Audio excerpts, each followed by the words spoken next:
and to me, that's ruining the sport down here. It's putting an emphasis on, oh, if you come up here and get this letter, you have a better chance of going further, rather than play where you're supposed to play, develop as a player, and then those opportunities will rise when you're older and you make that decision that you want to play.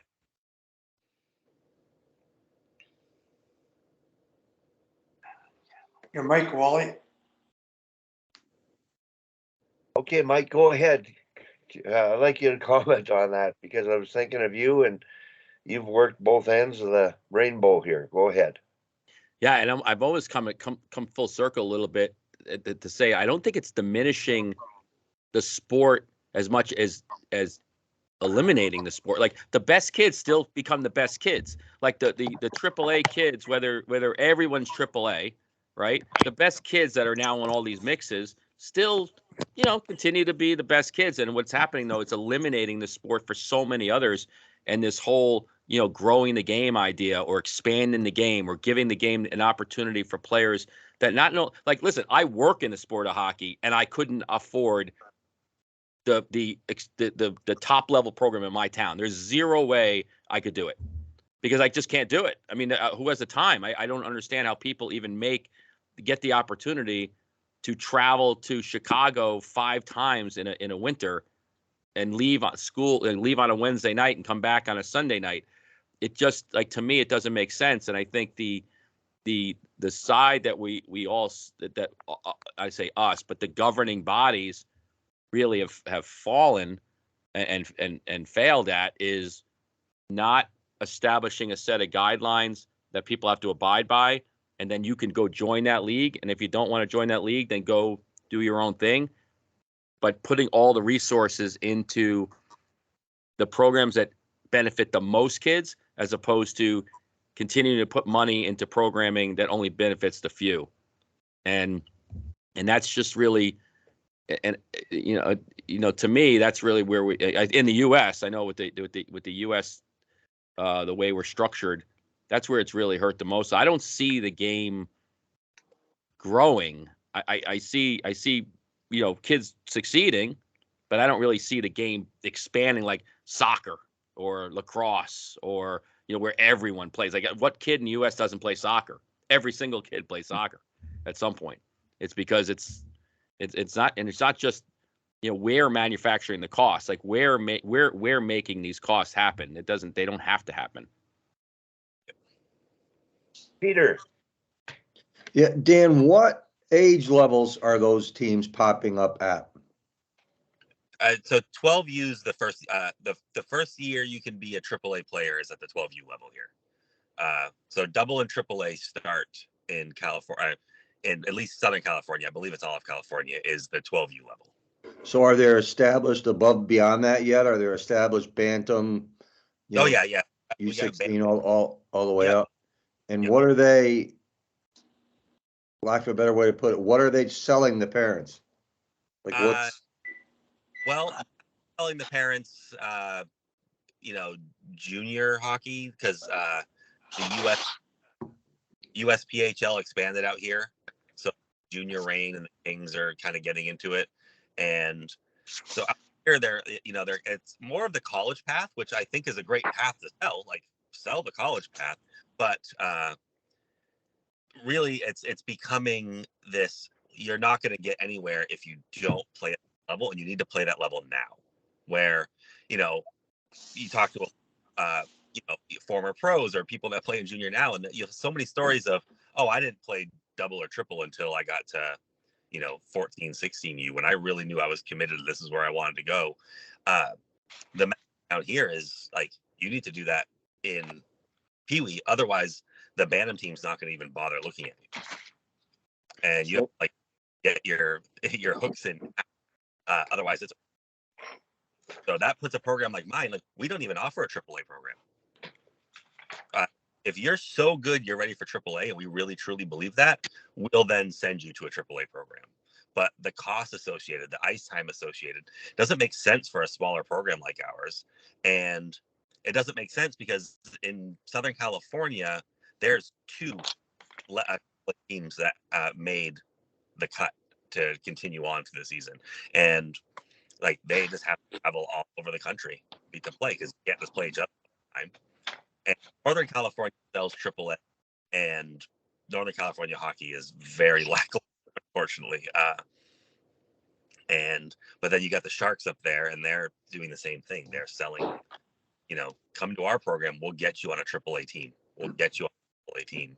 And yeah, I agree with Mike that it isn't just diminishing, it is eliminating. It's raised that barrier so high. I could never afford to get my kid into a AAA program. There's just no way. Like, I mean, you're probably 10 grand just to begin, plus all the travel.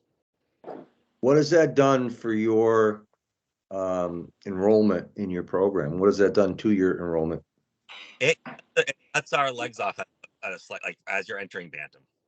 So we all have a few players second year Pee-wee when they have a good season and then they think they have to play at this high level, or at least their parents think they have to, and then they end up going up to Anaheim, the Ducks, or up even further to LA to play for the Kings.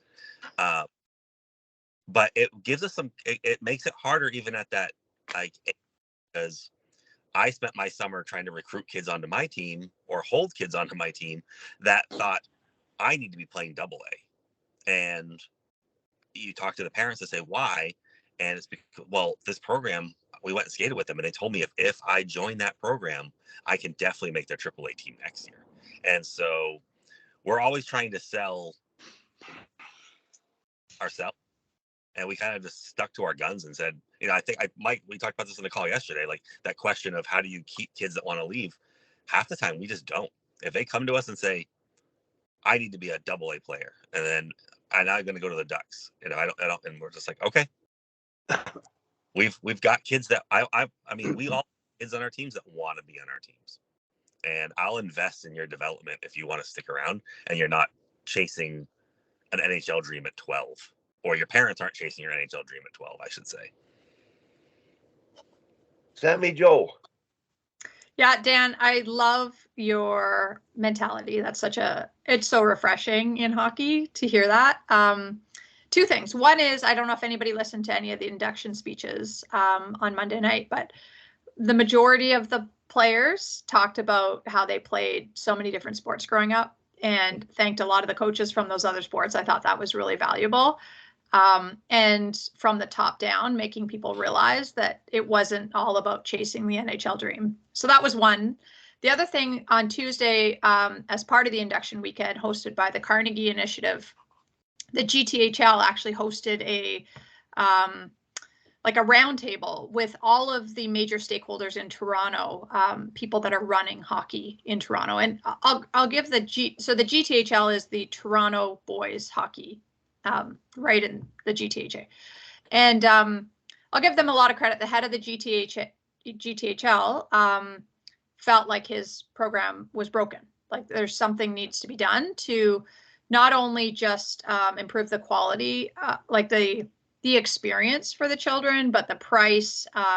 And really it was all about inclusion and diversity. So around the table were a ton of people running their own programming outside of Hockey Canada, outside of GTHL, such as Hockey Equality, Hockey for Youth, school programs, things like that.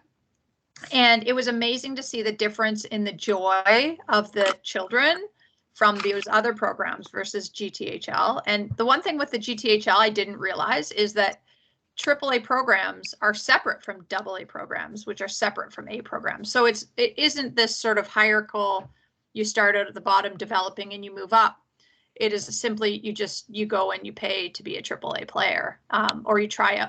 It doesn't even seem like there's tryouts. Coaches kind of protect kids. And it just seemed like a business for them at that level. It was, I don't know, so much onus put on the parents, a huge price tag.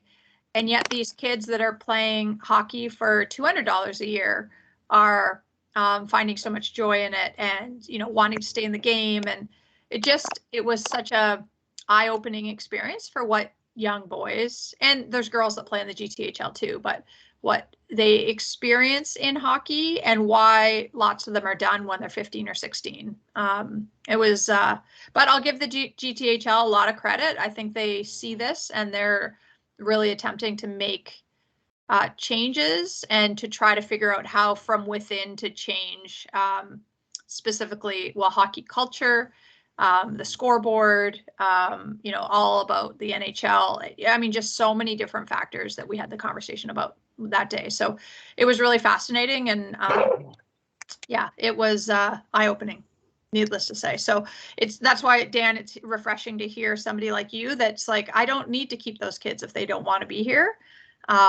I think that's the biggest thing that we as coaches have to, and organizations have to remember, that all we can do is, and Bernice Carnegie said this from the platform when she accepted her dad's award. She said, we don't have to change the world. We just have to change some of the people in our world, and I thought that was really poignant. And you just make a difference where you can make a difference. So kudos to you. Thank you.